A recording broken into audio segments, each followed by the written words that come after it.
నీ హృదయంలోకి చాలా ఆలోచనలు, తలంపులు వచ్చేస్తుంటాయి. చాలా ఒత్తిడి నిన్ను ఆవరిస్తూ ఉంటుంది. ఒత్తిడికి నువ్వు గురవుతూ ఉంటావు.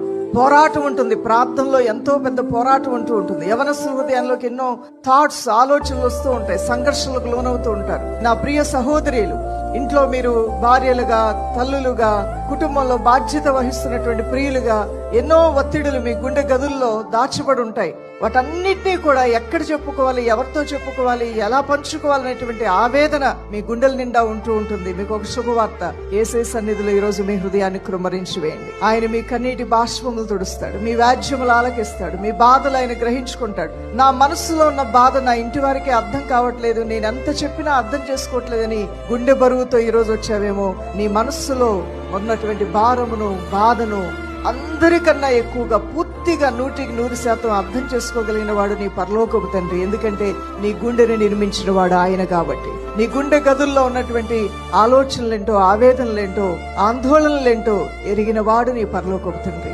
ఆయన నీకెంతో సాన్నిహిత్యాన్ని, ఆయన నీతో సహవాసం చేయటానికి, నీతో స్నేహం చేయటానికి ఆయన ఎంతగానో ఇష్టపడుతూ ఉన్నాడు. ప్రేమించే దేవునికి అరమరికలు లేకుండా హృదయపూర్వకంగా, మనఃపూర్వకంగా నిన్ను సమర్పించుకో దేవుని బిడ్డ. అలానే నా ప్రియ సహోదరులు, తండ్రులైనటువంటి వారు, ఇంటికి యజమానులైనటువంటి వారు, మరొక భార్యకు భర్తగా మీరింటూ మీ యొక్క కర్తవ్యాల్ని నిర్వర్తిస్తున్న క్రమములో ఎన్నో ఒత్తిడిలకు మీరు లోనవుతున్నప్పటికీ కూడా పరలోకమందున్న తండ్రి యజమానుడిగా ఉన్నాడు. ఆయన మీకు ఆలోచనకర్తగా ఉండి తప్పకుండా మీ యొక్క తలను పైకి ఎత్తుకునే రీతిగా, మీ గుండెల్లో బహుధైర్యం కలిగి మీకు అప్పగించబడినటువంటి ప్రతి రెస్పాన్సిబిలిటీని, బాధ్యతను చక్కగా నిర్వర్తించగలిగినటువంటి ఆ సామర్థ్యమును, ఆ ఎబిలిటీని, ఆ కృపనిచ్చే దేవుడు మీకు తోడుగా ఉన్నాడని ఎరిగి మీ మనస్సుల్లో మనపూర్వకంగా దేవుని తట్టు తిరిగి ఈ రోజు ప్రార్థనలో మీరు దేవుని సన్నిధిలో కనిపెట్టండి. ఆయన యొక్క కృప మిమ్మల్ని ఆవరించబోతుంది.